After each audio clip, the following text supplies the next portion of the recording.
Hello and welcome to the news cycle here on Global Television, where Nigeria's capital, Abuja, Agbomo-Fuegbe.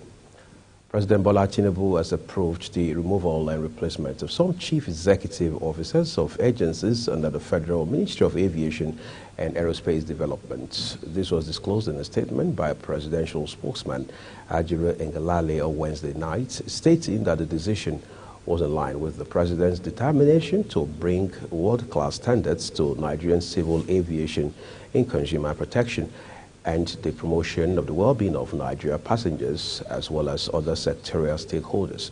The chief executives of the agencies are Managing Director of the Federal Airports Authority of Nigeria, FAN, Kabiru Mohammed, Managing Director of the Nigerian Airspace Management Agency, NAMA, Tayyib Odunawo, Director General of the Nigerian Safety Investigation Bureau, NSIB, Engineer Kinola Olateru, Director General, Nigeria Meteorological Agency, NAMET, Professor Mansuro Bako Metazu, and Captain Alkali Mahmoud Modibo. Federal universities, polytechnics, and colleges of education have been taken off from the Integrated Personnel Payment System, IPPIS. Minister of Education, Professor Takiru Maman, disclosed these while briefing State House correspondents alongside other ministers on the outcome of the FEC meeting, adding that it takes immediate effect. The federal government in 2006 introduced the IPPIS as one of its reform initiatives for the effective storage of personal records, saying the move would improve transparency and accountability. The exemption approval reached during FEC's meeting at the Presidential Villa in Abuja comes as a relief to tertiary institutions across the country. According to the Minister of Education, FEC also observed that vice-chancellors of universities need not abandon their work to come to Abuja to process the salaries of their personnel. A very happy day for the education sector because one of the problems which the vice-chancellors, rectors, and provosts of college of education, those managing the tertiary sector in Nigeria, have been complaining about have been the subscription to IPPS. You know what IPPS does? And which has made recruitment and many other activities of the university relating to personnel very, very difficult. Now today, today's council, it has been decided, the president has directed that vice chancellor should no longer or have been taken out of that service. So this is a very, very important development for the vice chancellor that will allow for efficient management of the universities and tertiary education, generally speaking. And then secondly, which is connected to that, before now, when the tertiary education institutions want to make recruitment, they have to run to the office of the head of service, you know, for waiver, for approval, for all that sort of thing. Today too, the council, through the directive of the president, has exempted them from that, they will have nothing to do. They don't have to go to the office of the head of service because it is actually not in their line of supervision.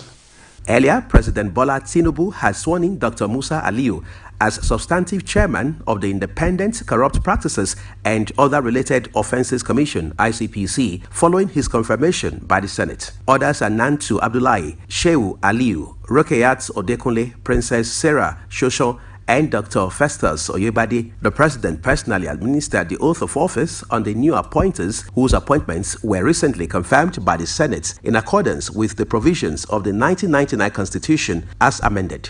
Uyi Agbomo-Fuegbe, reporting for Global Television News.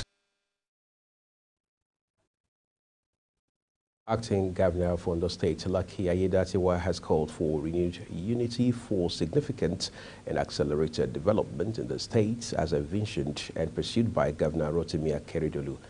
The deputy governor made the call in a statewide broadcast to the people of the state on Thursday in Akure, the state's capital. The State House of Assembly on Wednesday had pronounced Aiyedatiwa, acting governor of the state, as Akeredolu continues to recuperate from illness.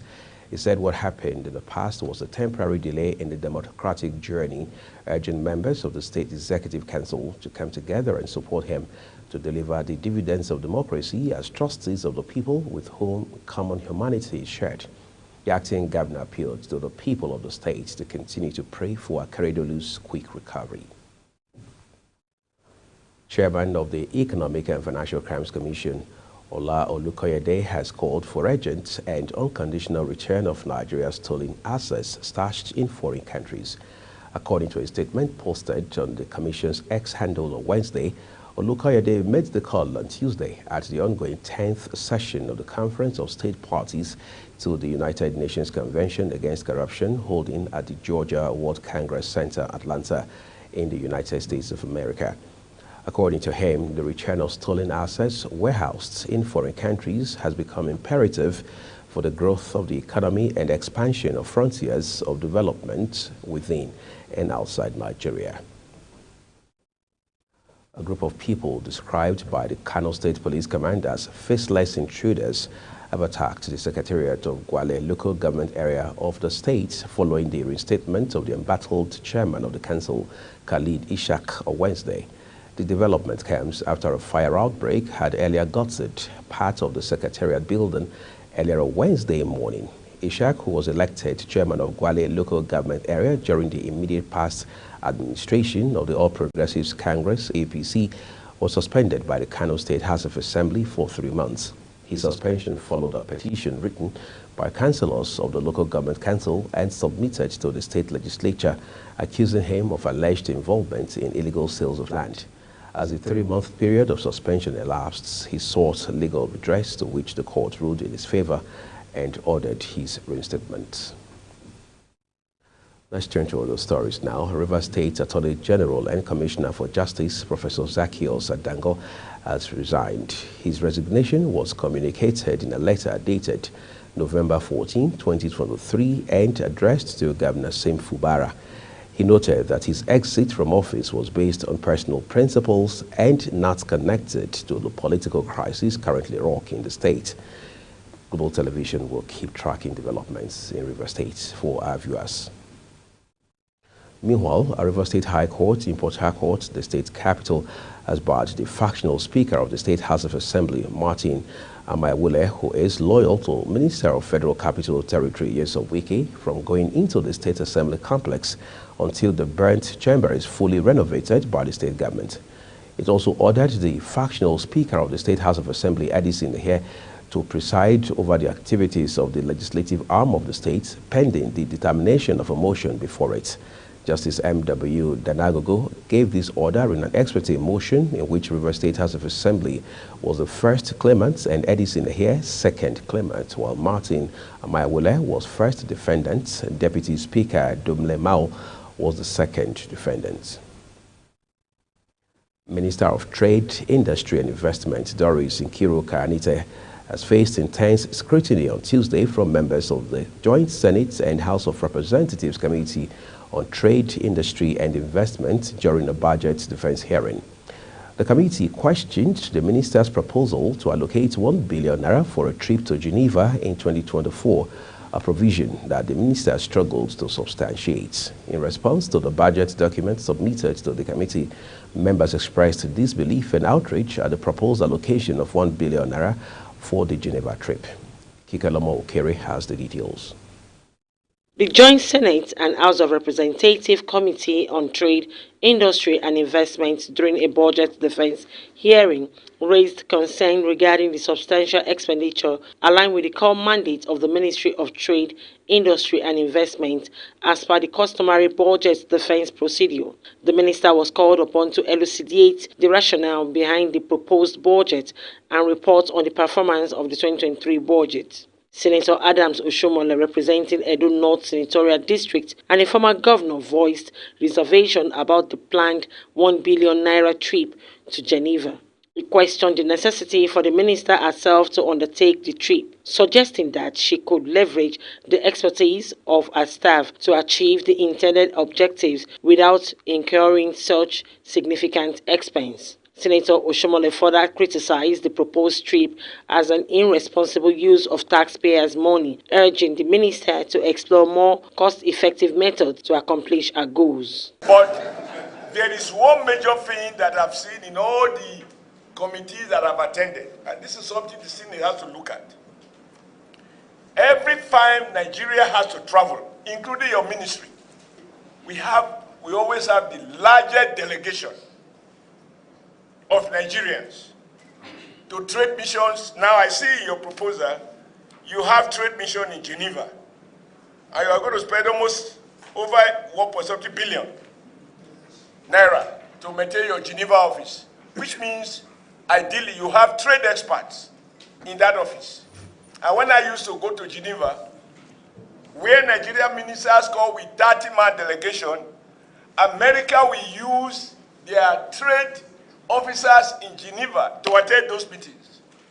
They are just pure technical people. In Nigeria, the minister will lead the delegation, and by the time you multiply now, I don't know what the ESTA code is now, times 1,000, whatever it is, you'll find that ministers in trying to help put their people on trips, they don't attend the meetings, and they spend most of that time shopping. Addressing the minister, Senator Oshomole accused her of inadequate effort in promoting the nation's interest and demand details on the country's trade balance with other nations. He inquired whether the ministry had formulated strategies to enhance export and curtail imports, thereby improving the nation's trade equilibrium. The senator probing question were evidently aimed at highlighting what he perceived as the minister's lack of progress in advancing the country's trade interests. And when I talk about balance of trade, delete oil. No, that one is an international product.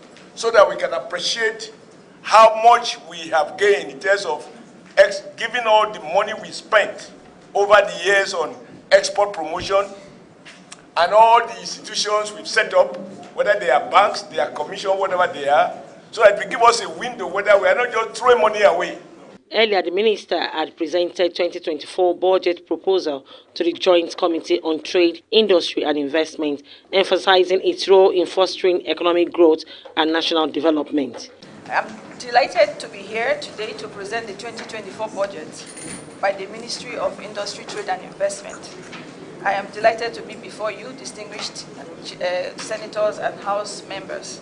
The 2024 budget of the ministry is made up of selected projects and programs designed to stimulate economic growth and national development. These projects and programs are also intended to fast-track the attainment of the renewed hope agenda in the Industry, Trade and Investment Ministry. The ministry remains committed to achieving its vision of promoting economic growth, creating jobs, and generating wealth, as well as formulating and implementing policies and programs that will attract both foreign direct investment and increase the local participation by local industries, boost industrialization, increase trade and exports, and also encourage development of enterprises. Kike Lomo Okeri, Global Television News. The Kebbi State government on Wednesday distributed 26 operational vehicles to members of the State Executive Council drawn from 21 local government areas of the state.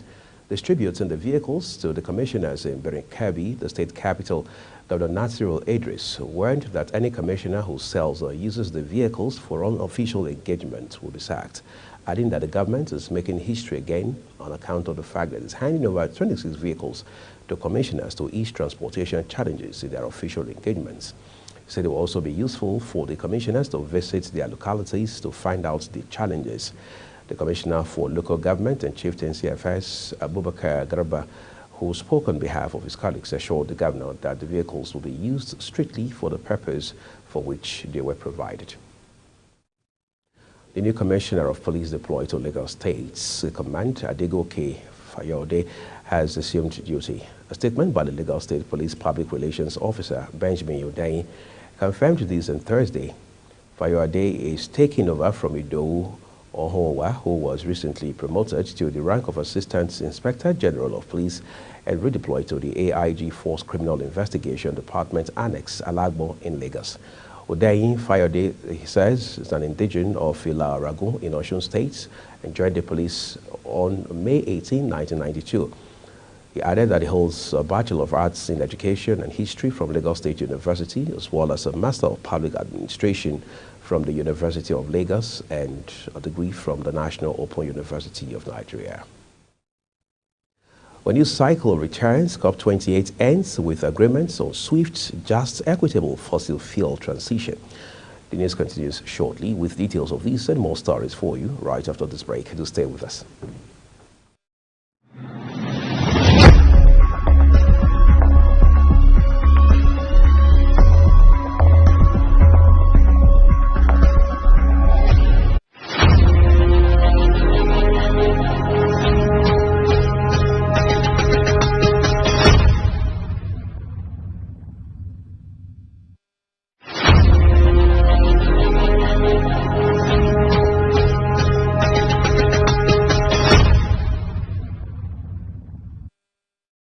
Thank you for staying with us. This is Global Television News Cycle.